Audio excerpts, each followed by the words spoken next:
ងហើពុម៉ាក់ចិត្តស្និទ្ធ4-5នាក់ធ្វើអង្គុយមួយសាំងមួយចង់ដកដង្ហើមស្រូបយកខ្យល់បរិសុទ្ធក្រែងបានស្រឡាខួរក្បាលចង់ជិះទូកទៅលេងកោះពី3ថ្ងៃចង់ស្ទូចត្រីឲ្យធូរស្រាលចង់បំភ្លេចចង់រត់គេចពីស្នេហាដែលមិនច្បាស់មានអារម្មណ៍ថាខ្លួនឯងឆោតពេកហើយគេឲ្យធ្វើអ្វីក៏ធ្វើ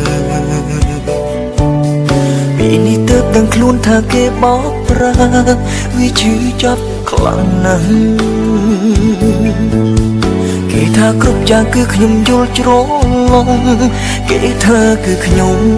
គិតប្តេងផ្ដាំ